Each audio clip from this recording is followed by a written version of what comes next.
So what was the mood this time in Davos? Clearly one of cautious optimism, with global recovery gathering momentum. But unemployment and creating the right kind of jobs remains the single biggest issue. Just coming to the global economy, the IMF has just raised its forecast a little more optimistic. Why this sudden change? Do you feel comfortable with this new forecast? Or are there things that still keep you awake at night, that worry you? Both. We are more positive, and we have slightly revised our forecast for the global economy to 3.7%, yes, which compares with 3% last year. It's a big change, actually. So it's a significant improvement. Change? Because clearly the advanced economies are recovering. US is recovering. The private sector is leading that movement, and there is less fiscal drag in the US. The European economy, particularly the Eurozone, is finally turning the corner of recession. It is. And doing better. Not at potential, and they have a way to go, but it's turning the corner. And the emerging market economies are slowing down a little bit, but you know, as much as people make a story of it, they are still growing at a serious pace, and that is even more so the case for the low-income countries, particularly in sub-Saharan Africa and developing countries in Asia. Dennis, a main point that you seem to suggest is that we've seen a turnaround in CEO confidence. Globally, things are looking better, but it's still a glass full, and the components of the glass themselves are quite fragile. I think that's a good way to put it. Look, I think we need to acknowledge 1 year doesn't make a trend, but things are clearly pointed in the right direction. But I do think there's a degree of realism here, too. There's a lot of challenges, a lot of issues that are out there that still have to be addressed, that create uncertainty. But the feel today is a lot better than just 12 months ago, and I think that's the positive view coming from the CEO survey this year. Yes, I think pretty clearly. It's really about 7 years since the crisis began, 6.5 years, and there is a sense that stability is returning and that we can expect growth of some kind in most of the developed countries, and maybe even quite rapid growth in the US and possibly the UK. There's a sense there is some anxieties about some parts of the emerging world, but they're not excessive. So yes, I think not only is there a mood of short-term optimism, maybe exaggerated, but it allows people to shift to more structural questions, longer-term questions, rather than just focusing on immediate crises. But some things keep you awake at night? Oh yeah. 202 million people keep me awake at night because they're looking for jobs. And the economic growth in the world and the way in which growth is impacting the economy is not creating the level of jobs that is needed to respond to their needs. So that is a big concern. So you're seeing a kind of jobless growth? We see not enough growth, uneven growth, and unbalanced growth. And clearly it's a growth that has to be job-rich.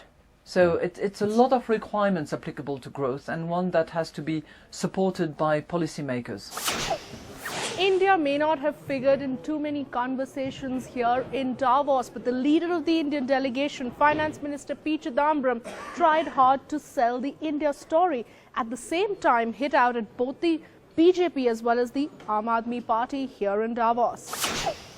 Many people say that India suddenly seems to be becoming a slightly more chaotic place. There's been these middle-class movements on the streets. You've had actually the Chief Minister of Delhi literally on the streets, sleeping on the side of his car in just the last few days. So is that the call to action that he's talking about? Is there a bit more chaos that's coming in? I hope not. I hope he's not advocating the chaos that we are seeing in Delhi today. That's not a call to action. Somebody sent me an SMS. They said, Vishnu told Arjun, go do your dharma. But he told Kejriwal, go do your dharna.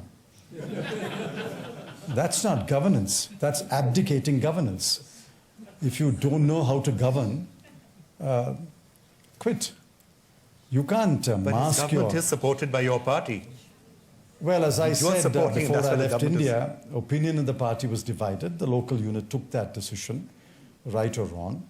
The point is, whoever is in government must govern.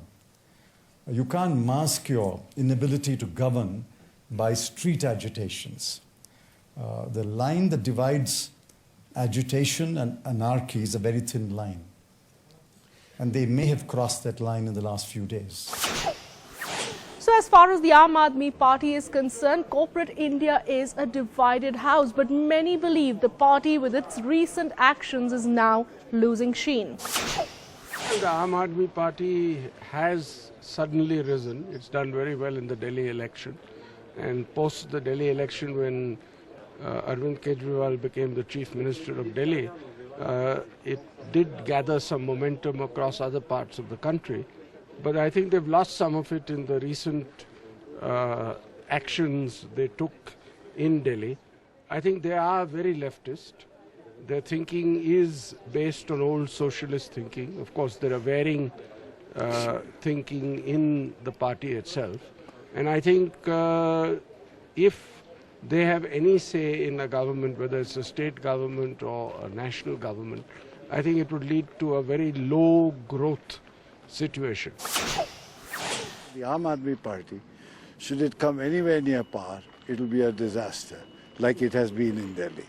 It is a completely leftist party with definitely anti-business, anti-market party, and also doesn't seem to adhere to the rule of law. It has always been an agitation. It continues to be an agitation even in office.